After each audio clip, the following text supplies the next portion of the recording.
La satisfaction client est vraiment un élément indispensable dans la stratégie d'entreprise et aujourd'hui je vais vous montrer comment créer un questionnaire de satisfaction et ensuite comment l'analyser et faire un tableau de bord qui sera automatiquement mis à jour en cas de nouvelles réponses.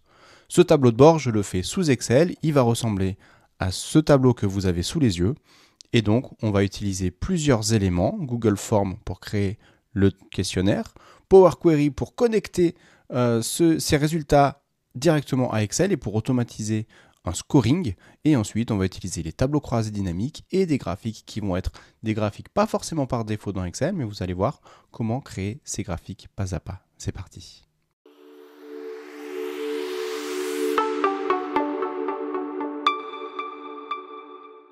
La première étape est donc de créer ce questionnaire dans Google Forms. J'utilise Google Forms parce que c'est l'élément le plus utilisé et le plus simple à prendre en main.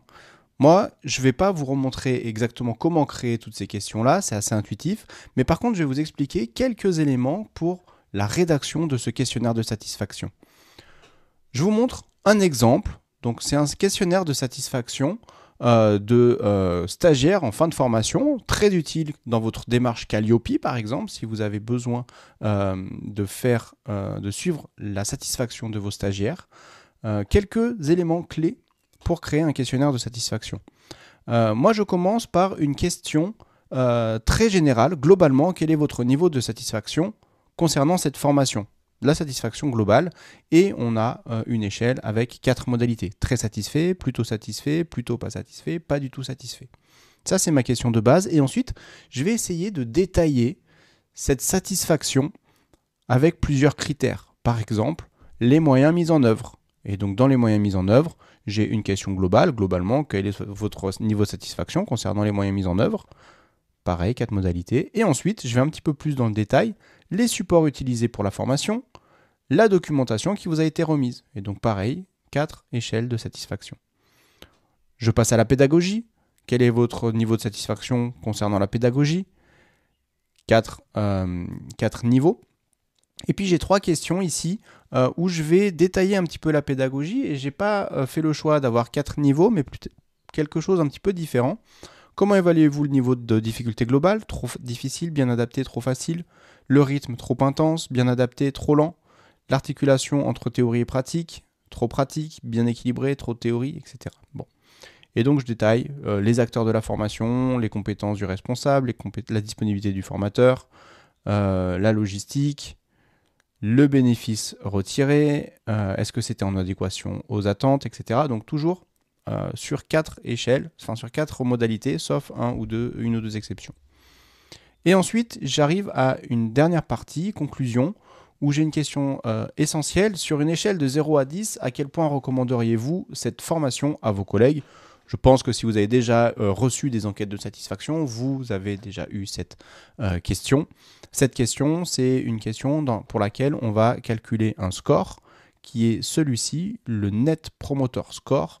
C'est en fait un indice de recommandation où on va catégoriser les personnes si ce sont des promoteurs en vert ici, neutres ou des détracteurs. Et ensuite, on va calculer ce score qui est en fait la différence entre la part de promoteurs moins la part de détracteurs. Et puis très important aussi, je ne vais pas les traiter dans ce cas pratique, mais 2 questions ouvertes pour aller un petit peu plus loin, permettre aux stagiaires de vraiment pouvoir s'exprimer. Merci de développer les points auxquels vous n'avez pas mis la note maximale. Ça permet en fait que le stagiaire puisse s'exprimer là où il est moyennement satisfait. Alors on pourrait faire le choix de mettre une question ouverte en dessous de chaque élément évalué, mais ça sera un petit peu long, donc moi je préfère le faire à la fin comme ça. Et puis les points forts, merci de nous indiquer ce que vous avez le plus apprécié. Autre question ouverte. Voilà, je le fais dans Google Forms. J'ai généré des réponses ici où j'ai mis n'importe quoi. J'ai juste rempli 9 réponses. Et dans Google Forms, on va pouvoir accéder à ces données dans Google Sheets. Ici, affiché dans Sheets. Et donc, j'ai mes données ici, mes réponses. J'ai généré des réponses hier avec les réponses de chaque personne. Moi, ce que je veux maintenant, c'est récupérer ça dans Excel pour pouvoir créer mes reportings de satisfaction. Alors pour faire ça, on va avoir besoin du lien de partage du Google Sheet, parce qu'à chaque fois que j'ai une nouvelle réponse, ce Google Sheet sera mis à jour, et donc l'idée c'est de le récupérer dans Excel.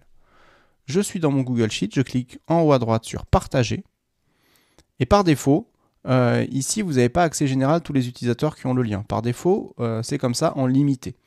Nous, on va avoir besoin du lien, on va pas vouloir réutiliser un login et un mot de passe, etc. Donc je vais le mettre en tous les utilisateurs qui ont le lien, c'est-à-dire que si quelqu'un n'a pas le lien, il n'a pas accès à vos données, hein. Et je vais faire copier le lien ici. Voilà, j'ai copié le lien, je vais pouvoir aller du côté d'Excel et on va essayer de reproduire un reporting qui ressemble plus ou moins à celui-ci. J'ouvre un nouveau fichier Excel et on va maintenant essayer de connecter notre Excel à ce Google Sheet. Donc dans Excel, vous avez un outil qui s'appelle Power Query. Vous l'avez dans Données, Obtenir les données. Et donc ça, c'est Power Query, même si vous êtes sur Mac, avec la version 365, important. Vous avez aussi Power Query. Si vous avez une ancienne version, bah, vous ne l'avez pas. Mais je ne suis pas certain que sur Mac, vous puissiez vous connecter sur le web. J'ai juste un doute par rapport à ça. Mais en tout cas, moi, je prends l'exemple d'un ordinateur Windows, obtenir des données à partir d'autres sources, à partir du web. Donc ici, on va pouvoir se connecter et récupérer des données qui sont sur Internet. Pour ça, il a besoin d'une adresse web. Et bah, c'est l'URL que j'ai copiée, l'URL de mon Google Sheet, que je vais juste un tout petit peu modifier. À la fin, il a écrit /edit USP égale sharing. Ça, je vais l'enlever et je vais le remplacer par export. Je vais générer un export en fait de ma feuille. Je valide. Il se connecte à mon Google Sheet et il m'affiche ici les réponses au formulaire. Et donc, j'ai mes données qui apparaissent ici. Je vais cliquer sur transformer les données parce que de ces données qui sont les réponses de mes questions en très satisfait, etc., moi, je vais essayer de générer un scoring. Alors, il y a plusieurs manières de faire, hein. Vous pourriez très bien analyser, par exemple, la part des très satisfaits. Ou alors, très satisfait plus plutôt satisfait. Comme ça, on a un pourcentage. Ou alors, simplement représenter la répartition de ceux qui ont mis très satisfait, assez satisfait, pas satisfait, etc. Moi, je vais faire le choix de faire un score pour chacune de ces réponses. Les très satisfaits, je vais mettre 100% de satisfaction. Les plutôt satisfaits, je vais mettre par exemple 70% de satisfaction. Les plutôt pas, je vais mettre 40% et les pas du tout, je vais mettre 0. Comme ça va me faire... Je convertis ces réponses qui sont des réponses qualitatives. J'ai sélectionné une modalité de réponse en score et moi, je vais pouvoir analyser après ce score. Pour faire ça, je vais utiliser Power Query. Donc ici, je suis dans Power Query, j'ai mes réponses au formulaire. Je vais quand même les conserver parce que ça peut être intéressant d'avoir les réponses de base. Donc je vais faire un clic droit ici sur Réponse au formulaire et je vais faire Référence. Ça va me faire une copie de cette première table Réponse au formulaire. Et donc je vais la renommer en mettant Réponse scorée. Je vous explique ma manip, comment est-ce que moi je score mes réponses. Ensuite, j'accélérerai un petit peu la vidéo parce que j'ai quand même pas mal d'éléments dans ce questionnaire. Mais la logique, ce sera toujours la même. Donc, par exemple, j'ai la satisfaction globale ici. Globalement, quel est votre niveau de satisfaction ? Ce que je vais faire, c'est que je vais ajouter une colonne, ici, ajouter une colonne, et en fait, je vais essayer de faire une espèce de fonction si dans Excel. Si c'est très satisfait, je vais mettre 100%, sinon, si c'est plutôt satisfait, je vais mettre 70%, sinon, si c'est assez satisfait, je vais mettre plutôt pas satisfait, je vais mettre 40, sinon, je vais mettre 0. Pour faire ça, je vais utiliser une colonne conditionnelle. Je fais une colonne conditionnelle, je dois lui donner un nom, satisfaction global. Ici, je donne un nom un petit peu court parce que ça va être l'élément que je vais afficher dans mon reporting. Et ensuite, je vais remplir les cases. Si ma question de satisfaction globale est égale à très satisfait, alors je vais mettre 1. Je vais faire en fait un pourcentage. Donc je ne vais pas mettre 100, je vais mettre 1 pour 100%. Sinon, si ma question là, elle est égale à plutôt, je vais retourner dans mon Google Sheet pour faire un copier-coller de la modalité de réponse, ce sera plus simple. Plutôt satisfait. Alors, je vais mettre 0,7. J'ajoute une clause.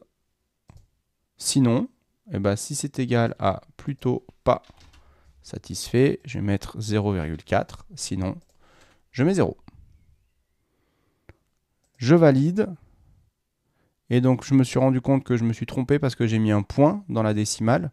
Et je le vois parce que il m'a aligné les 1 à droite. Par contre, les nombres décimaux, il les a alignés à gauche. Il les a pris comme du texte. Donc, je vais retourner sur la petite roue crantée ici pour modifier ce que j'ai fait. Il ne faut pas que je mette 0,7, mais 0,7 et 0,4. Voilà, maintenant, c'est bien aligné à droite. C'est des nombres. Donc, ce que je vais faire, c'est que je vais faire exactement la même chose pour l'ensemble de mes critères de satisfaction détaillés. J'en remontre un deuxième, puis j'accélérerai. Je vais faire toutes les modalités à 4, puis après, je vous montrerai comment je traite les modalités, les questions avec 3 modalités. Donc ici, deuxième question, les moyens mis en œuvre. Donc, je vais renommer ici par moyens mis en œuvre. Si c'est égal à 1, pardon, à très satisfait, je vais juste vérifier. À chaque fois, je vais vérifier pour faire bien des copier-coller des modalités ici pour être sûr de prendre exactement la même écriture. Donc si c'est très satisfait, je mets 1. Je vais ajouter rapidement 2 clauses, prendre 2 fois la question, copier comme ça mes modalités suivantes pour aller un petit peu plus vite. Si c'est égal à 0, pardon, si c'est plutôt satisfait, je mets 0,7. Si c'est plutôt pas satisfait, je mets 0,4. Et dans tous les autres cas, je mets 0, donc ce sera pas du tout satisfait. Je valide, voilà, j'ai la deuxième question qui est convertie. Allez, j'accélère la vidéo, je fais ça rapidement, et puis après, je vous montre comment est-ce que je gère les réponses, les questions à 3 modalités de réponse.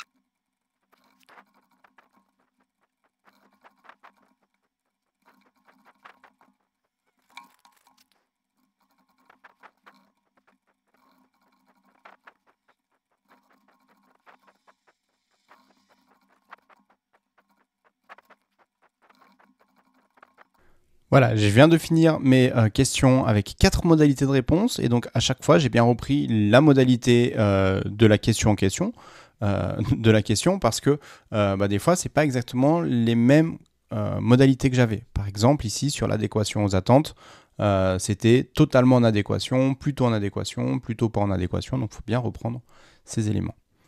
Maintenant j'ai des questions en 3 modalités. Donc par exemple, comment évaluez-vous le niveau de difficulté globale de la formation? Trop difficile, bien adapté, trop facile. Ici, ce qui m'intéresse, c'est de savoir si les personnes sont satisfaites ou pas. Donc, ce que je vais récupérer comme score maximal, c'est le bien adapté. Et si la personne a mis trop difficile ou trop facile, en fait, moi, je sais que c'est une mauvaise note pour moi. Donc, je vais mettre 100% si c'est bien adapté et 0 dans les autres cas, que ce soit trop difficile ou trop facile. Là, c'est juste pour avoir des KPI globales. Donc ça m'intéresse pas trop ici dans ma base scorée de savoir si c'est trop difficile ou trop facile. Après, si je vois que j'ai une mauvaise note, il va falloir que je creuse un petit peu et que je regarde les réponses dans un peu plus précisément. Donc ici, ce que je vais faire, c'est une colonne conditionnelle et je vais mettre difficulté. Et je vais faire, si ma question ici est égale à bien adapté, alors je vais mettre 1. Sinon, je vais mettre 0. Et je prends la même logique pour les autres. Ajouter une colonne conditionnelle. Pour le deuxième, c'était le rythme. Et je vais faire, si c'est bien adapté, je vais mettre 1. Sinon, je mets 0. Et je fais rapidement la troisième, qui était l'articulation théorie-pratique.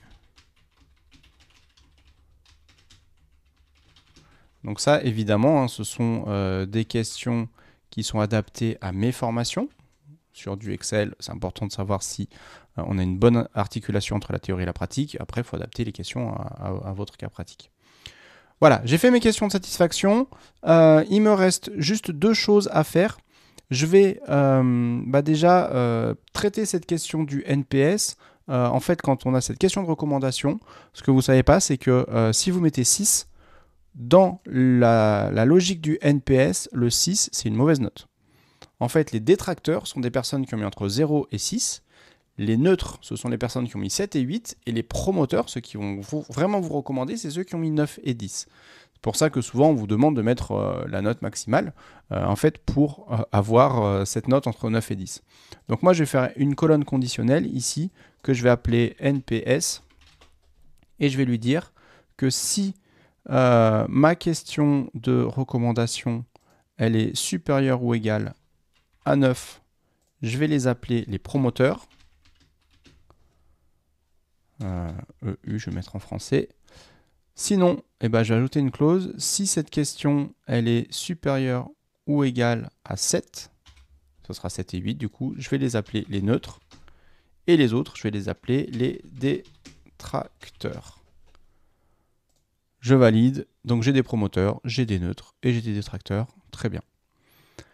Il me reste juste une dernière question. En fait, je vais faire une moyenne de tous mes critères de satisfaction détaillés. J'ai ma satisfaction globale au début, j'ai toutes mes questions de satisfaction détaillées. Et donc, ma satisfaction globale, elle va me faire les étoiles. Ma satisfaction détaillée, elle va me faire le radar ici. Le NPS va me faire ça. Et pour faire ma jauge ici, je vais faire la moyenne de tous les critères ici. Donc pour ça, je vais devoir créer une moyenne. Donc ça va être une colonne personnalisée. Je vais faire satisfaction moyenne. Et ici, je vais faire une formule qui est list.average. Je vais faire la moyenne d'une liste. Il faut que je mette entre parenthèses parce que c'est comme une fonction Excel, mais il faut aussi que je mette des accolades parce que c'est une liste que je vais générer. Et ensuite, ce que je vais faire, c'est que je vais prendre toutes les questions de satisfaction détaillées que je viens de créer, moyen mise en œuvre, je double-clique, ça me le rajoute. Je le sépare par une virgule, support utilisé, virgule, documentation, je double-clique à chaque fois. Hein. Et donc ça, ce qui est intéressant, c'est que maintenant, comme tous mes scores, je les ai convertis sur 100%, que j'ai 3 ou 4 modalités, ça ne change pas grand-chose pour moi, ici, pour faire ma moyenne. Voilà, j'ai pris toutes mes questions de satisfaction détaillées, j'ai pas pris la satisfaction globale, pardon. Hop, et je valide. Et donc ici, j'ai bien une note de satisfaction moyenne. Ça me permettra de comparer aussi, est-ce que la satisfaction globale est alignée avec la satisfaction moyenne quand je vais dans le détail de mes indicateurs. Toutes les questions qui étaient avant, j'en ai plus besoin. Donc je vais tout sélectionner. Je vais faire un clic droit, supprimer les colonnes. Et ensuite, toutes ces questions-là que je viens de mettre, que je viens de calculer, je vais dire que je les veux en... C'est pas n'importe quel type de données, ce sont des pourcentages. C'est un pourcentage de satisfaction. Pareil pour la satisfaction moyenne, c'est un pourcentage. Et on a terminé la transformation de nos données. J'ai maintenant une base avec mes données brutes et mes réponses scorées qui vont me permettre de créer mon questionnaire, mon tableau de bord plutôt. Et je vais cliquer du coup en haut à gauche sur fermer et charger. Excel est en train d'appliquer ces transformations, est en train de charger mes éléments dans Excel. Et donc, réponse au formulaire, j'ai les réponses brutes avec les 2 questions ouvertes que je pourrais analyser si jamais j'ai besoin. Réponse scorée, ce sont mes notes de satisfaction entre 0 et 100%. Et j'ai mon NPS ici que j'ai converti comme ça. Et maintenant, la deuxième étape, ça va être de créer des tableaux croisés dynamiques qui vont nous permettre de faire ces graphiques-là. Donc je vais me baser sur mes réponses scorées et je vais faire mes tableaux croisés dynamiques, mes TCD. Donc je vais aller dans Insertion, Tableau croisé dynamique.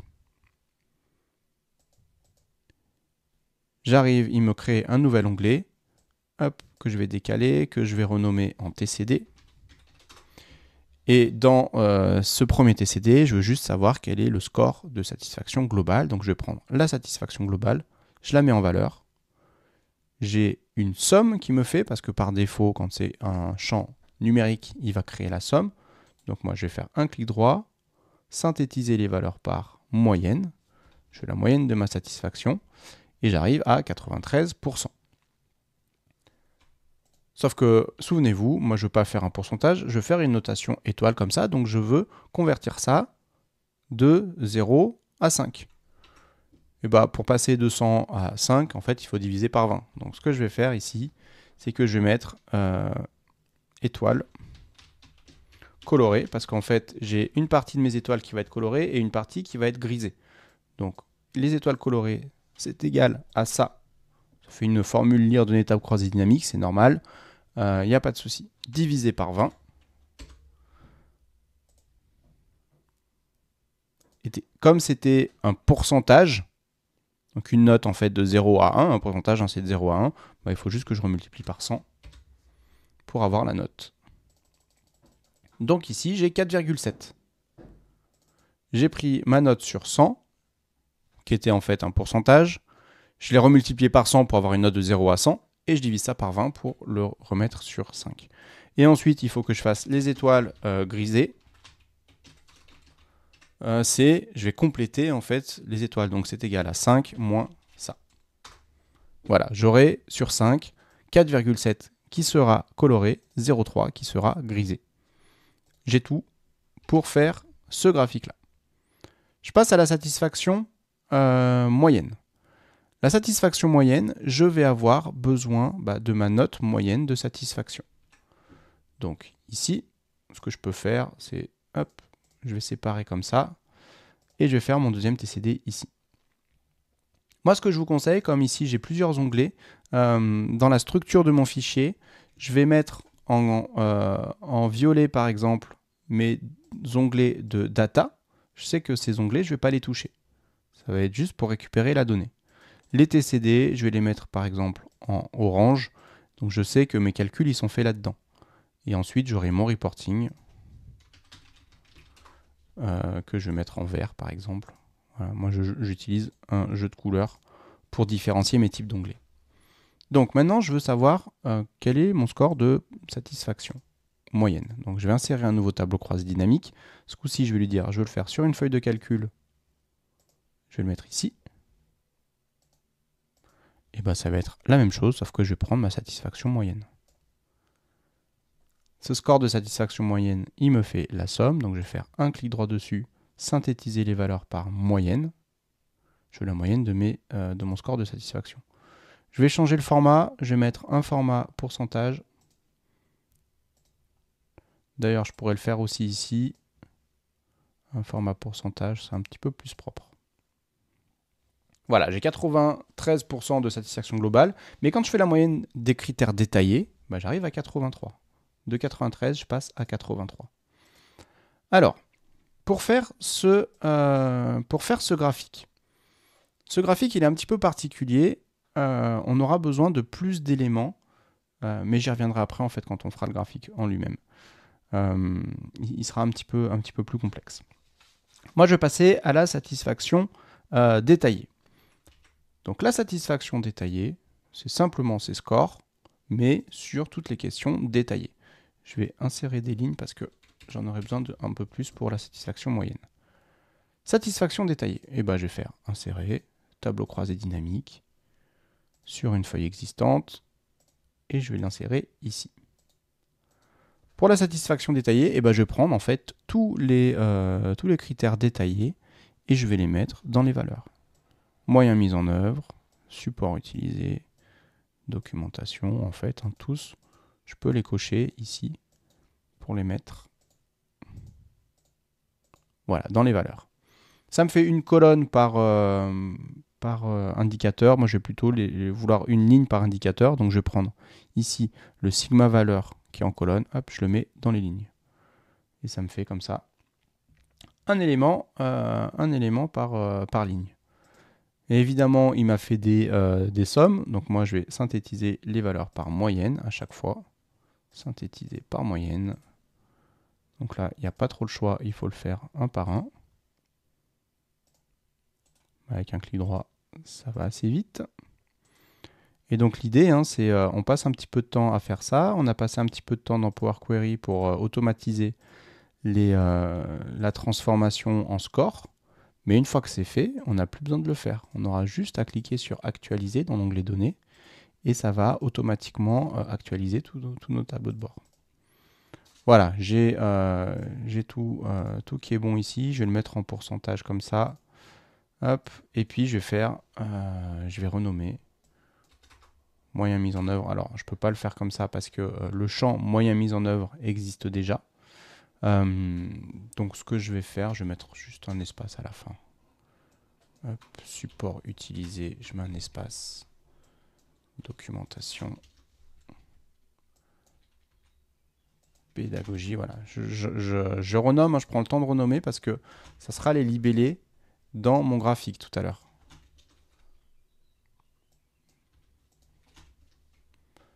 Le bénéfice retiré, adéquation aux attentes, difficulté,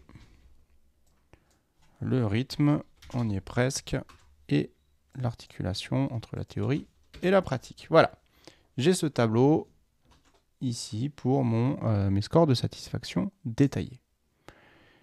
Et bien il ne va plus que me manquer le NPS. Donc pour ça, je vais aller insérer un nouveau tableau croisé dynamique à la suite. Et dans ce tableau, je vais prendre le NPS, je vais mettre en ligne pour avoir une modalité par catégorie. Et je vais prendre, par exemple, je reprends encore le NPS, je le mets en valeur pour compter combien il y a de personnes qui ont mis des tracteurs neutres promoteurs. Voilà, j'ai le nombre de personnes ici. Ce qui m'intéresse, moi, c'est d'avoir ça en pourcentage. Donc, je vais faire un clic droit, afficher les valeurs, et je vais faire en pourcentage du total général. Voilà, j'ai 55% de promoteurs, 33% de neutres, 11% de détracteurs. Et ce que je peux faire dans format nombre, je n'ai pas besoin d'avoir les décimales. Hop, j'enlève les décimales. Voilà, j'ai fait mes tableaux croisés dynamiques, donc 4 tableaux croisés dynamiques qui vont me permettre de créer ces graphiques. Et donc maintenant, on va passer à la partie graphique, la partie qui va être intéressante. Donc, premier élément, je vais essayer de reproduire plus ou moins cette mise en forme. Donc, ce que j'ai fait, c'est que j'ai mis un fond gris sur toute ma feuille et j'ai fait un titre ici sur 2 lignes. Alors, j'ai fusionné les cellules. C'est peut-être le seul endroit où dans Excel, on pourrait fusionner des cellules. Fusionner les cellules, hein, peut-être que vous en entendez parler depuis quelques temps. Il ne faut pas le faire. Vraiment, quand vous avez des listes de données, des tables de données de ce format-là, ne fusionnez pas les cellules parce qu'après, ça donne des problèmes quand on veut trier, quand on veut filtrer, quand on veut faire des calculs. Le seul endroit où moi je l'autorise et je le tolère dans mes classeurs, c'est quand je fais un titre comme ça dans un tableau de bord. Donc j'ai un fond gris, j'ai ici un titre, et puis après je vais avoir des graphiques sur lesquels j'ai mis un fond blanc arrondi, et puis une petite ombre qui se voit à peine. Donc, dans mon reporting, je vais tout sélectionner, je vais mettre un fond gris comme celui-ci. Oui, c'est pas grave, c'est pas le même, mais c'est pas grave. Ce que je vais faire, c'est que je vais réduire la colonne A pour faire un petit espace à gauche de mon reporting, un petit espace en haut de mon reporting, juste pour que ce ne soit pas collé. Et je vais aller, ici j'allais jusqu'à la colonne O, je vais faire à peu près pareil. Je vais aller prendre toutes ces cellules-là, du coup, je vais les fusionner. Je vais mettre un fond vert. Je vais juste retrouver mes couleurs. Donc c'est dans l'onglet mise en page. Ici j'ai des couleurs personnalisées. Je vais aller récupérer ces couleurs-là. Hop. Et dans accueil maintenant, j'ai mes couleurs qui ont été mises à jour. Je prends celle-là et je vais faire reporting tableau de bord. Satisfaction stagiaire. Ok, je mets ce titre en blanc, en gras, centré et plus grand. Très bien. Maintenant, ce que je vais faire, c'est que je vais vouloir créer ce graphique de satisfaction globale. Vous allez voir, c'est un graphique en étoile qui n'existe pas dans Excel, mais on va trouver un moyen de le faire quand même. Donc, ce graphique, en fait, je vais faire simplement un graphique en barres groupées et avec un total 100%. Donc je vais faire insertion, graphique, et je vais prendre ce graphique en barre 2D avec un total 100%. Ici, il m'a fait 2 séries. Moi, je voudrais qu'une seule série, donc je vais faire intervertir ligne et colonne. Comme ça, il me fait une seule série alignée ici avec un total 100%. Alors, on va quand même le modifier hein, parce qu'il y a certains éléments qui ne vont pas. Par exemple, il m'a mis une échelle de 90% à 100%. Donc, je vais double-cliquer sur l'axe et je vais le forcer de mettre une échelle de 0 à 100%. Donc même si le 100% ici, il me l'a mis, je vais quand même le reforcer à 1 pour qu'il ne soit pas en automatique.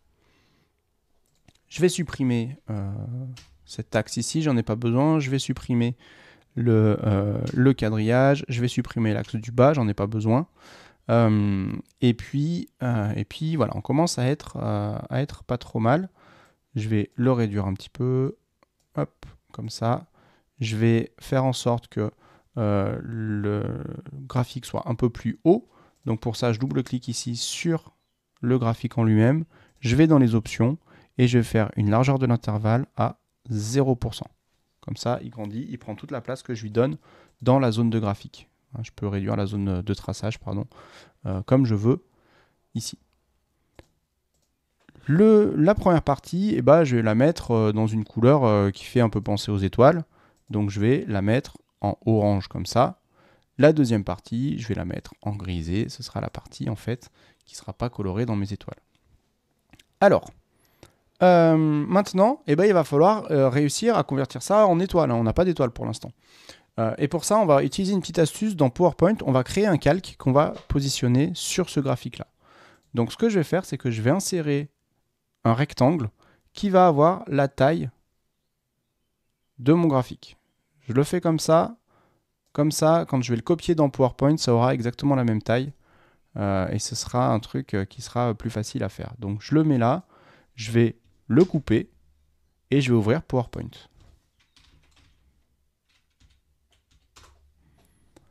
Dans PowerPoint, en fait, on a une fonctionnalité qu'on n'a pas dans Excel. C'est pour ça que je le fais dans PowerPoint. On pourrait quasiment tout faire dans Excel. Donc je colle ma forme. Ça a changé de couleur, mais c'est pas grave du tout. Dans Excel, dans PowerPoint, pardon, je vais insérer une icône. Et dans les icônes, je vais chercher étoile. On en a plusieurs.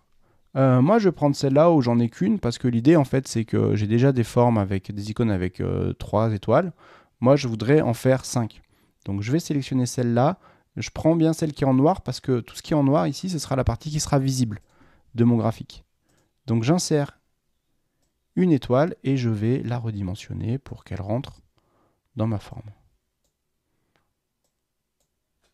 Voilà, à peu près comme ça. Ce que je vais faire maintenant, il va falloir que je la convertisse en forme. Pour l'instant, vous voyez, ça me met format graphique parce que c'est une icône. Je vais cliquer ici, donc dans cet onglet format graphique, sur convertir en forme. Ça me la convertit en forme d'étoile maintenant. Format de la forme, j'ai plus ce que j'avais tout à l'heure. Et cette icône, je vais la dupliquer pour en avoir 5.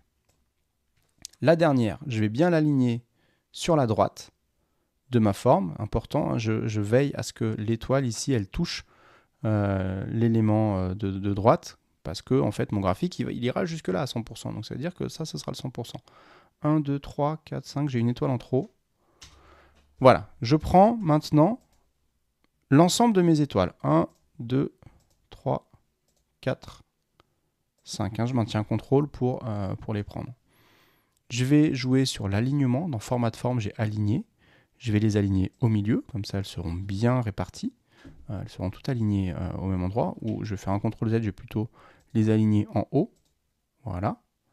Et ensuite, toujours dans l'alignement, je vais faire distribuer horizontalement. C'est-à-dire que je vais changer l'écart entre chaque étoile. Et là, je me rends compte que c'est pas génial parce que mes étoiles, elles se chevauchent les unes par rapport aux autres. Donc ce que je vais faire, je fais juste quelques CTRL Z. Je vais réduire la taille de mes étoiles un petit peu. Je repositionne l'étoile de gauche ici sur mon graphique et on va recommencer juste parce que mes étoiles étaient un petit peu trop grandes. Donc format de la forme aligné en haut, aligné, distribué horizontalement. Donc ça c'est bien, je me rends compte que j'avais copié mes étoiles, je vais supprimer ça en plus. Donc on est plutôt bien. Je sélectionne tout maintenant parce que je vais les aligner au milieu. Les étoiles, je voudrais les aligner au milieu du rectangle. Donc je sélectionne aussi le rectangle et je vais faire aligner au milieu. Voilà, j'ai ma forme. Ce qu'on va faire maintenant, c'est qu'on va sélectionner d'abord le rectangle, ensuite les étoiles, et je vais aller dans format de la forme, fusionner les formes. Et cette partie-là, elle n'est pas complète dans Excel, c'est pour ça que je ne peux pas le faire dans Excel. Et je vais faire soustraire. Quand je fais soustraire, vous voyez ici, je ne sais pas pourquoi j'ai une étoile en plus, mais peu importe. Quand je fais soustraire, j'ai ici la forme que j'avais sélectionnée en premier, c'est-à-dire le rectangle, qui a été trouée par les formes des étoiles. Mais du coup, si je prends ça, je le coupe, je retourne dans Excel, je le colle et je le mets par-dessus mon graphique. Il faut que je l'aligne correctement. Que cette forme, je change la couleur de fond, je le mets en blanc. On a notre notation étoile. Si je regarde ce que j'avais avant, eh ben, j'ai ça, ma satisfaction globale. J'avais quand même rajouté ici le score. Donc là, je vais faire satisfaction globale.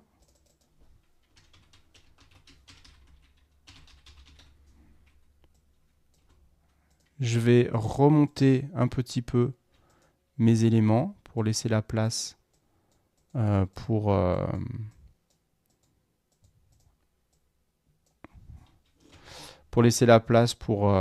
ma légende, hein, le score.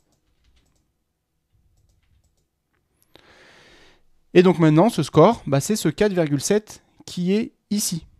Ce 4,7, je vais pouvoir l'afficher. Donc je vais insérer une zone de texte à l'intérieur de mon graphique. Je sélectionne mon graphique, hein, je fais insertion, zone de texte.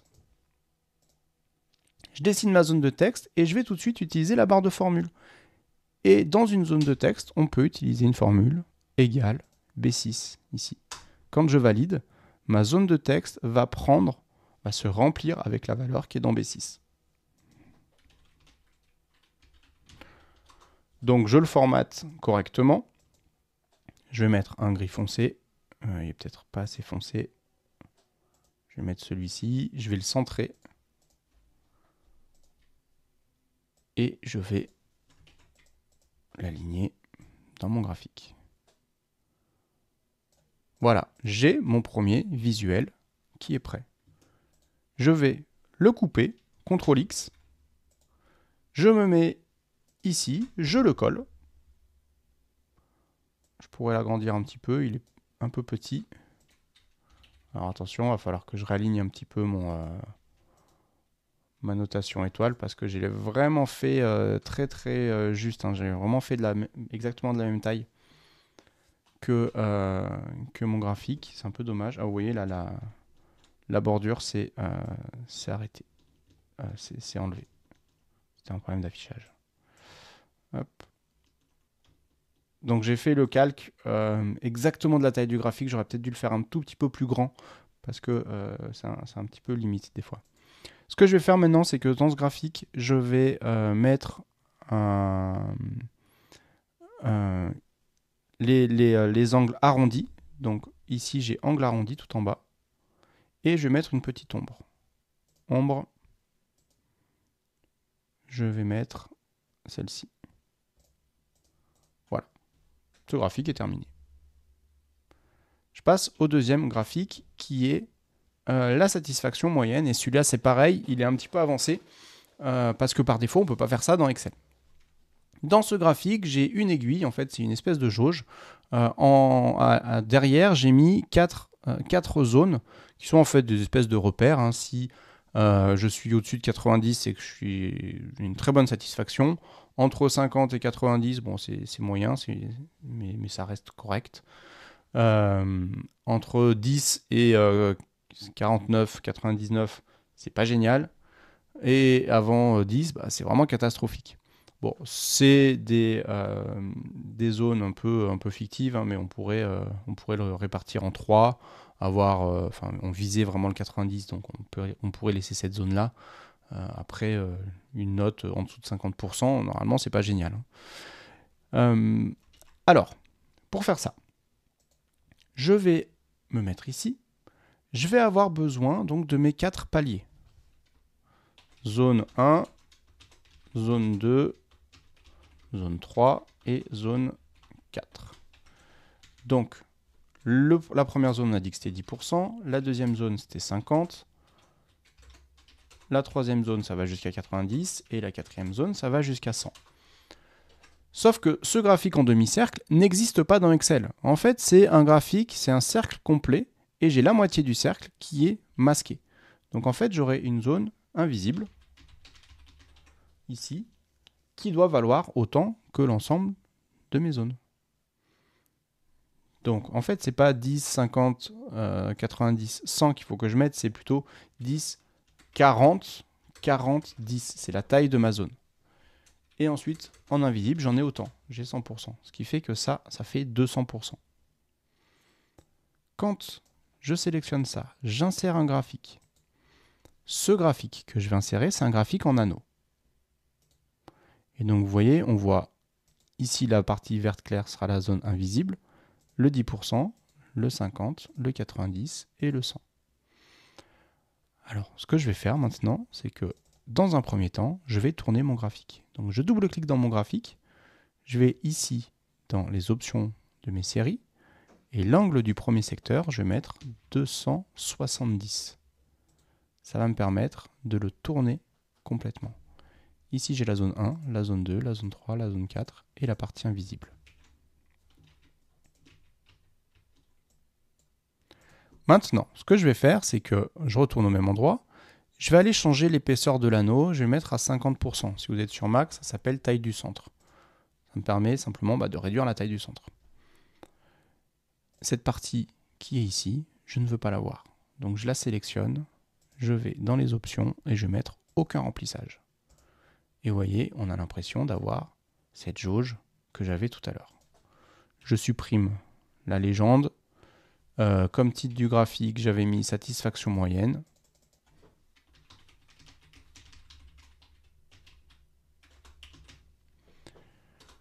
Ok.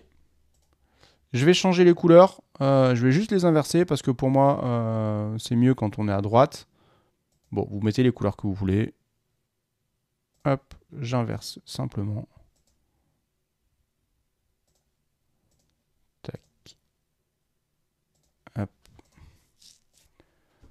Voilà. Il va falloir que je crée maintenant mon aiguille. Hein. Et ben pour l'aiguille, ça va être un petit peu le même principe. Je vais avoir une partie avant l'aiguille. Si je reprends le graphique, une partie avant l'aiguille qui va être invisible. J'aurai l'aiguille. J'aurai une partie qui va jusque là qui est invisible. Et pareil, pour faire une demi-cercle, j'aurai la partie du bas. Donc, je vais faire avant, aiguille, après et invisible. L'aiguille, elle va avoir comme épaisseur 1%. Hein, j'ai mon aiguille qui a 1% d'épaisseur. Et donc, il va falloir que je calcule le avant. Le avant, il va dépendre de ma note de satisfaction. Si je veux que la moitié de mon aiguille, donc le milieu de l'aiguille, soit pile sur le 83, et que l'aiguille fait 1%, ça veut dire qu'elle doit commencer à 0,5 avant le 83. Donc dans le avant, je vais faire, c'est la moyenne, moins, et là je vais faire la taille de l'aiguille divisée par 2. Comme ça, si l'aiguille, je change son épaisseur que je mets 3, ça fera le score moins 1,5, et donc la moitié de l'aiguille sera pile sur le score. Donc ici, avant, j'aurai 82,6%. L'aiguille fait 1. Le après, je vais faire 1 moins la somme de ça. Comme ça, ces trois éléments font bien 100%. Et le invisible, ce sera toujours 100%. Maintenant, il va falloir que je mette ces éléments dans mon graphique. Donc je sélectionne mon graphique et je vais faire sélectionner des données. Et ici, je vais ajouter une nouvelle série avec le score. Je l'appelle score et mes valeurs, ça va être ces 3 éléments, ces 4 éléments ici. Je valide. Et donc, vous voyez, j'ai la première partie avant l'aiguille qui sera ici, la partie après et cette partie qui sera invisible. Sauf que mon aiguille, je voudrais qu'elle apparaisse en fait dès le milieu. Et donc, ce n'est pas un graphique en anneau ici, c'est un graphique c'est un camembert, un graphique en secteur. Donc, il va falloir que je modifie uniquement ce type de graphique-là. Je vais faire un clic droit sur ma série, modifier le type de graphique série de données. Et en fait, j'arrive ici dans les graphiques combinés. La série score, je ne veux pas que ce soit un anneau, je veux que ce soit un secteur. Je vais valider ça. Et j'arrive ici. Alors, 2 éléments. Déjà, il me l'a remis droit. Donc, ce qu'il va falloir que je fasse, c'est que je remette l'angle du premier secteur à 270. Et ensuite, on va essayer de rendre invisible ce qui doit être invisible. Donc déjà, dans un premier temps, je vais enlever la bordure de partout. Ensuite, je vais faire en sorte que cette partie soit invisible, donc aucun remplissage. Celle-ci, aucun remplissage. Celle-ci, aucun remplissage. J'ai l'aiguille qu'on ne voit pas bien, je vais la mettre en rouge. Comme ça, on la voit plutôt bien. Ce que je vais faire maintenant, c'est que je vais ajouter les étiquettes de données pour pouvoir voir les scores ici. Donc l'étiquette de données, comme en face de l'aiguille, je ne veux pas que ça m'affiche 1%, mais bien mon score. Ce que je vais faire ici, je vais faire égal ça pour récupérer mon score. Je vais faire un clic droit, ajouter des étiquettes de données. J'ai des étiquettes ici. Sauf que ces étiquettes, elles ne sont pas exactement bonnes. Donc je vais aller ici dans les options et je vais aller lui dire que je veux des étiquettes à partir de cellules. Valeur à partir de cellules, je vais aller sélectionner toute cette plage-là. Comme ça, pour le avant, j'aurai rien. Pour le aiguille, j'aurai 83. Après, j'aurai rien. Invisible, j'aurai rien. Je valide. Je vais décocher du coup le reste. Et ici, j'ai bien ce 83%. Voilà, mon graphique, il est prêt. Il ressemble vraiment à celui-ci. Par contre, ma taille de mon graphique va jusqu'en bas, parce que dans mon graphique, en fait, j'ai la partie qui est invisible. Donc, ce qu'il va falloir que je fasse quand je vais le couper-coller, je vais le faire, couper. Je vais le coller. Je vais juste réduire la taille pour pouvoir le coller là. Le problème, c'est que ici, j'ai toute une partie blanche. Donc, ce qu'il va falloir que je fasse, c'est que j'insère un rectangle de la taille de ce graphique-là, à côté. Ce sera un petit peu plus sympa. Donc, je vais aller dans mise en forme. Je vais juste vérifier. 4,39. Je vais mettre 4,4. Ce sera plus simple. 4,5. Voilà. Donc, il fait 4,5 fois 10,5. Voilà, ce sera plus simple. 4,5 fois 10,5. Il faut juste que je réadapte ça comme ça. Je vais insérer maintenant une forme comme celle-ci. Je vais la mettre en 4,5 fois 10,5. Je vais réduire un petit peu la courbure des angles. Voilà, que ça soit vraiment la même chose. Je vais faire un remplissage en blanc. Je vais enlever la bordure. Mais je vais lui dire que je veux une ombre, comme tout à l'heure. Hop, c'était celle-là que j'avais sélectionnée. Voilà, j'ai une zone ici qui ressemble à celle-ci. Je vais pouvoir enlever le cadre de mon graphique qui est là. Aucun remplissage. Il va falloir que j'enlève la bordure de cette partie-là.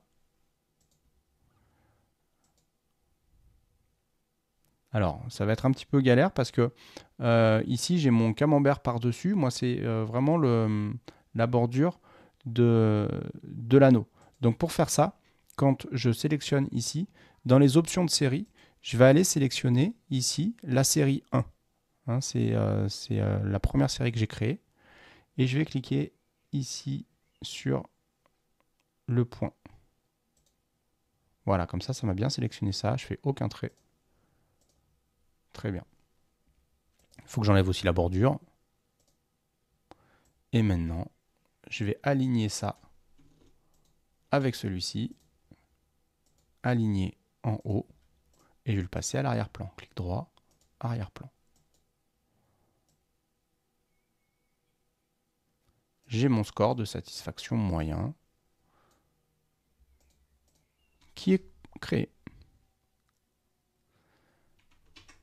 Donc j'ai mes deux scores ici. Je pourrais les décaler un petit peu. Parce que là, j'ai laissé beaucoup de place entre mes deux graphiques. Voilà, satisfaction moyenne. Et ce que je vais faire tout de suite, c'est que je vais faire en sorte que mon titre ici, il soit de la même taille à peu près que mes graphiques. Fusionner, centrer. Voilà. Et là, hop, je vais remplacer ça par du gris. Et si je veux aller dans le détail, je peux décaler ça pour que ce soit de la même taille. Ok, il me manque le radar, ici, et puis le NPS. Le radar, c'est pas très compliqué. Je vais aller simplement sélectionner mes éléments ici. Et je vais créer ce radar. Sauf que, sur ce radar, j'ai remis les mêmes aides visuelles que sur ma note de satisfaction. Donc, on va essayer de les créer aussi. Donc, pour faire ça, il va falloir que je copie mon tableau plus ou moins en fait à côté. Parce qu'un tableau croisé dynamique, en fait, je peux le convertir en graphique, mais je ne pourrais pas rajouter mes éléments à côté. Donc ce que je vais faire, c'est que je vais faire égal à 30. Ici, j'utilise des formules comme ça, simplement parce que je sais que la structure de mon tableau ne va pas changer. Si vous avez un tableau croisé dynamique qui peut changer de structure, c'est ce qu'on fera ici. Il faudra faire différemment parce que potentiellement, dans la vraie vie, moi, j'aurais pas de détracteur. Donc, il faudrait que je gère le cas où j'ai pas de détracteur. Ici, ce sont des critères. J'aurai toujours mon critère et ma note à côté. Donc, je peux simplement faire égal à 30, tirer vers le bas et vers la droite. Normalement, j'aurai pas de souci.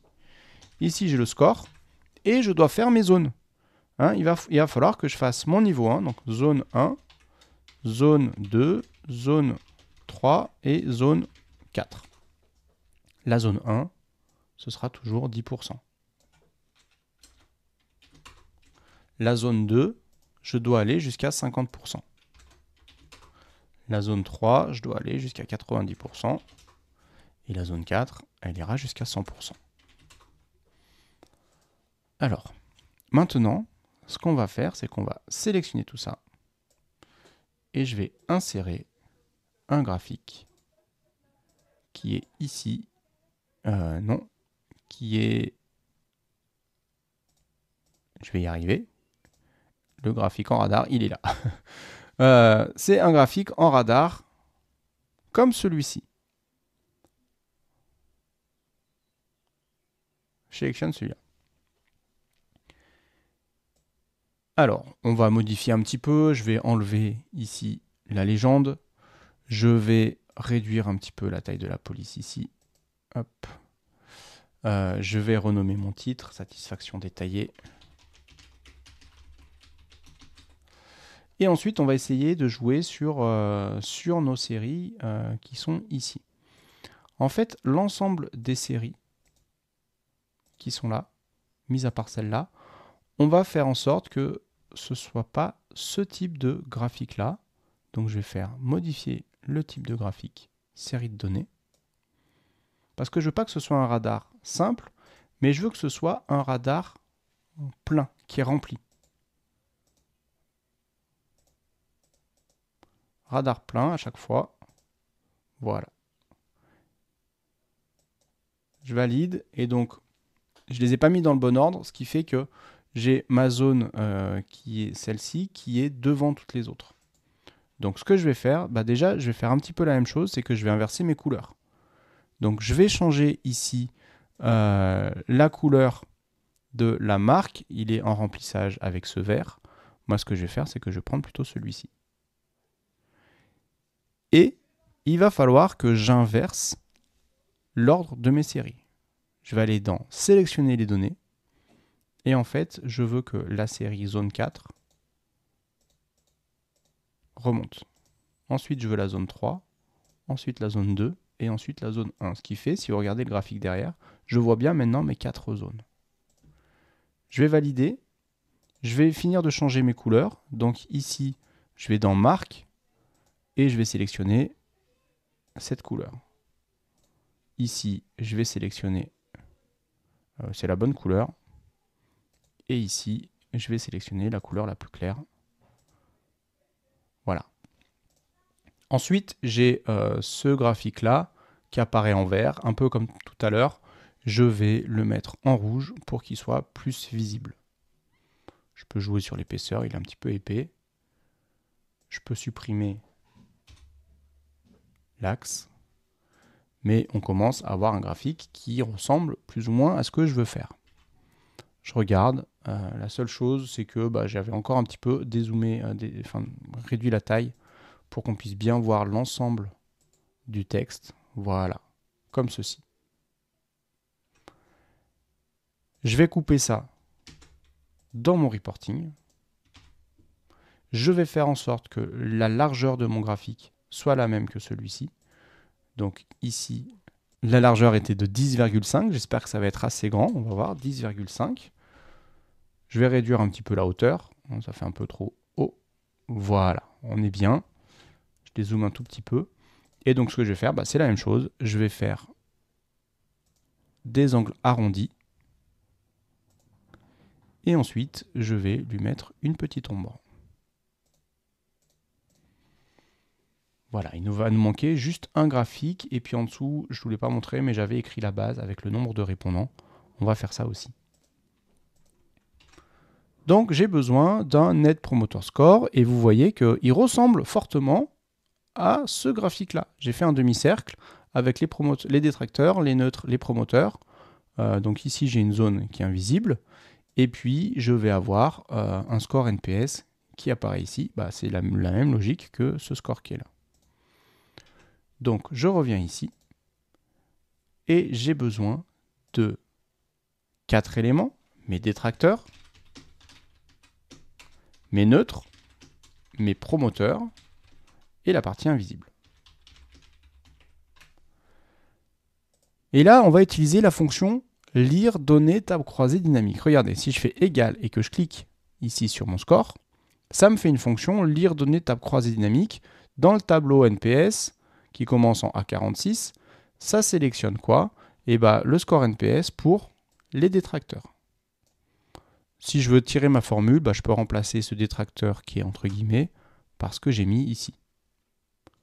Je peux tirer ça vers le bas et ça fonctionne. Le problème, c'est que si dans mes données, je n'ai pas détracteur, mais ici, je n'ai pas invisible, donc on va voir ce que ça fait si je tire vers le bas, ça va mettre dièse ref, parce qu'il ne connaît pas invisible. Il pourrait ne pas connaître détracteur. Donc ce qu'on va faire, c'est qu'on va rajouter une fonction si erreur.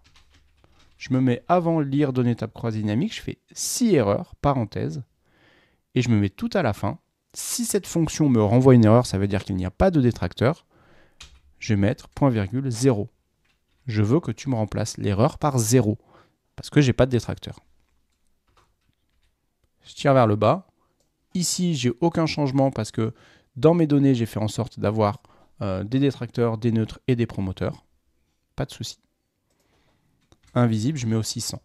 Mais du coup, si dans vos données, vous n'avez pas de détracteur, prévoyez quand même le cas où quelqu'un serait détracteur plus tard. Donc, il faut bien faire cette formule, lire données table croisée dynamique. Il l'a fait tout seul, quand vous faites égal et vous cliquez. Je remplace le détracteur ici par une cellule qui contient le détracteur. Comme ça, je peux tirer sur neutre et promoteur. Mais surtout, je mets un si erreur pour le cas où je n'ai pas de détracteur, que ça me mette bien 0 et pas dièse ref. Et j'insère un graphique qui est un graphique en anneau. On va faire un petit peu la même chose que tout à l'heure, c'est-à-dire que je vais changer l'angle du premier secteur à 270. Je vais changer l'épaisseur de l'anneau à 50%. Je vais faire en sorte que cette partie ici, invisible, je mette aucun remplissage. Et je vais tout de suite en profiter pour mettre aucun trait, parce que tout à l'heure, on avait vu que c'était un peu plus difficile de les enlever. Ensuite, je vais changer mes couleurs. Les détracteurs, ici, je vais mettre du orange. Les neutres, je vais mettre du gris. Et les promoteurs, je vais laisser comme ça. Dans ma légende, vous voyez, j'ai détracteur, neutre, promoteur, et j'ai invisible. Je peux juste sélectionner invisible et le supprimer. Comme ça, ça me l'enlève. Je vais remonter ma légende, je n'ai pas besoin qu'elle soit aussi basse. Je vais changer mon titre, net promoteur score, NPS. Et ensuite, ce que je voudrais faire, c'est rajouter ici l'information du NPS. Donc ce score NPS, en fait, je vais simplement faire 56% moins 11%. Donc ce score, c'est égal à ce 56 fois 100 moins le 11% fois 100. Ça me fait 44. Moi, je veux garder que le score entier. Donc je fais un arrondi de tout ça, 0.0. Et ça me fait 44. Maintenant, le score de 44, je voudrais afficher dans une cellule NPS, 2 points, et puis en dessous, soit plus 44, soit moins 44. Donc ce plus 44, moins 44, il va falloir que je le génère grâce à un format. Dans les formats de Excel, vous avez des formats personnalisés. Et dans les formats personnalisés, vous pouvez gérer les nombres positifs, les nombres négatifs. Donc moi, ce que je vais faire, c'est que les nombres positifs, je vais faire plus 0, c'est-à-dire un format standard des nombres, 0, mais je vais mettre un plus. Point virgule, les nombres négatifs, je vais mettre moins 0, c'est-à-dire que si c'est un nombre négatif, j'aurai le moins. Je valide. Donc ici, j'ai bien plus 44. Et si jamais je vais changer, je vais mettre n'importe quoi, je vais mettre 80% de détracteurs, j'ai moins 24. Okay, donc ce score est correct. Et ensuite, je vais formater ça dans une autre cellule avec écrit égal NPS 2 points. Je vais faire un retour à la ligne. En Excel, le retour à la ligne, c'est le caractère 10. Et je vais utiliser cette cellule-là. Mais vous allez voir, quand je vais valider ça, je perds le plus qui était ici. Pourquoi? Parce que Excel, il ne se base pas sur ce que je vois, mais il se base vraiment sur la valeur de cette cellule-là. Donc il va falloir que j'utilise une fonction qui me permet en fait de lui bien spécifier ce format-là. Cette fonction, c'est la fonction texte. Texte de mon 44. Et ici, dans format, je peux lui spécifier le format. Plus 0, point virgule, moins 0. C'est le format que j'ai fait dans les formats personnalisés qui m'a permis d'afficher le plus 44 ou moins 24 de tout à l'heure. Je valide. Et donc j'ai bien plus 44 ici. Je ne vois pas le retour à la ligne simplement parce que je n'ai pas cliqué sur renvoyer la ligne automatiquement, mais si je clique, vous voyez, ça renvoie bien à la ligne. Maintenant, j'ai presque terminé. Ici, je vais insérer une zone de texte comme tout à l'heure. Dans la zone de texte, j'utilise la barre de formule, je fais égal cette cellule-là. NPS, 44%. Je vais pouvoir la mettre ici. Je vais enlever les 2 points en fait. Je vais juste mettre NPS, 44%. Voilà. Je vais centrer ma zone de texte. Je vais la mettre en gris, un peu plus foncé. Oh, c'est le même gris que tout à l'heure. Hop, je voudrais sélectionner ma zone de texte, la remonter ici. Je sélectionne mon graphique, je le coupe, CTRL X, je le colle ici. Je vais copier ce rectangle et je vais faire en sorte qu'il ait la même taille que celui-là. 10,5, non, j'ai plus 10,5, si 10, 52, 6,79. 6,79 en hauteur. Et ce que je vais faire, je vais faire en sorte qu'il soit bien aligné. Donc je sélectionne ce rectangle, CTRL, je sélectionne celui-là, aligné à gauche, les deux comme ça sont bien alignés.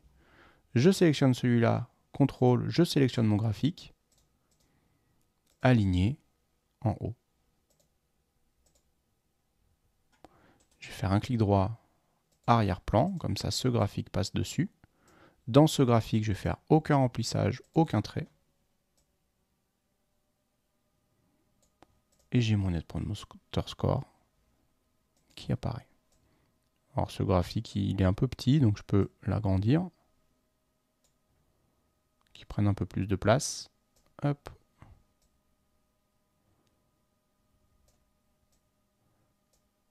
Et je peux rebaisser ça. Rebaisser. Voilà, un petit peu ça. Un petit peu ma zone de texte. La légende, pareil. Et maintenant, j'ai plus qu'à rajouter ici l'information du nombre de répondants. C'est quand même intéressant de l'avoir. Donc ce nombre de répondants, il faut que je l'ai quelque part dans mes données. Ici, je ne l'ai pas, mais je pourrais faire une formule en fait qui va la calculer directement là-dedans. Donc je vais plutôt insérer un autre tableau croise dynamique pour le calculer parce que si jamais j'actualise mes données mais pas mes TCD, ça risque d'actualiser ici le calcul du nombre de répondants mais pas les graphiques. Donc ce que je vais faire, je vais rajouter ici un autre tableau croise dynamique. Tiens, ça va changer la couleur de mes traits. Je vais les mettre les mêmes. Insertion tableau croisé dynamique, juste pour avoir le nombre de répondants. Donc je le mets là. Et pour avoir le nombre de répondants, ce que je vais faire, je vais prendre, par exemple, satisfaction globale, je le mets en valeur. Et je ne vais pas faire la somme ni la moyenne ce coup-ci. Synthétiser les valeurs par NB, le nombre d'éléments. Et ici, j'ai le nombre de personnes. Et donc, je vais faire une formule. Je vais zoomer un peu pour que vous voyez bien. Égale base 2 points. Donc, je vais prendre ce texte-là et, avec l'esperluette, je vais concaténer cette cellule-là. Base 2.9. Je me mets à la fin. Et je réutilise encore l'esperluette. Et je vais coller le texte répondant. Base 9 répondants. Ce texte que je peux mettre en vert pour que ce soit cohérent avec le reste de mon reporting. Et donc vous voyez, on a notre reporting qui est prêt maintenant. On a passé un petit peu de temps à le créer.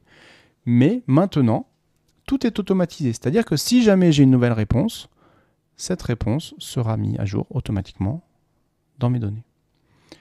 On va tester. Je vais retourner ici dans mon questionnaire. Donc j'ai bien 9 réponses. Je vais faire envoyer, comme ça je vais pouvoir copier le lien. J'aurai une nouvelle fenêtre de navigation privée pour pouvoir être sûr d'accéder à un nouveau questionnaire, comme si j'étais pas là. Et je vais mettre des réponses. Très satisfait, très satisfait. Je vais mettre ici plutôt, plutôt pas. Plutôt satisfait, bien adapté, bien adapté. Je vais mettre trop de théorie. Très élevé, très disponible. Plutôt. Plutôt, plutôt. Je vais mettre, qu'est-ce qu'on a comme score de NPS? On a 44. Je vais mettre un promoteur. Normalement, on devrait avoir un score de NPS plus élevé. Je valide. Voilà. J'ai des données donc, qui sont en plus. Si je rouvre mon navigateur, maintenant j'ai 10 réponses. Je suis dans Excel. Je suis toujours sur 9 répondants. Je vais aller dans Données. je clique sur actualiser tout. Et là, il va se reconnecter correctement à Power Query. Il va refaire le traitement qu'on a fait. Je regarde mes données. Maintenant, j'ai bien 10 réponses. Mais dans mon reporting, vous voyez, j'ai toujours 9 répondants. Bah, je vais recliquer une deuxième fois sur actualiser tout. En fait, il va réactualiser les TCD. Et là, mon reporting a été mis à jour. J'ai maintenant 50 en NPS. Je suis bien sur une base 10 répondants. Donc, j'ai juste à cliquer 2 fois sur actualiser tout. Et mon reporting se met à jour automatiquement. Voilà comment est-ce que de un questionnaire de satisfaction fait sur Google Forms, on va pouvoir créer ce genre de reporting qui est assez visuel, assez intéressant. Et surtout, on l'a fait une fois pour toutes. Maintenant, c'est automatisé. J'ai juste à cliquer sur actualiser tout et je récupère mes nouveaux répondants. Voilà, j'espère que ça vous aura été utile, que ça vous aura plu. N'hésitez pas à partager ce reporting au maximum pour que le plus de personnes puissent en bénéficier. Et surtout, dites-moi en commentaire s'il y a des choses que vous feriez différemment et des suggestions pour de prochains tutoriels.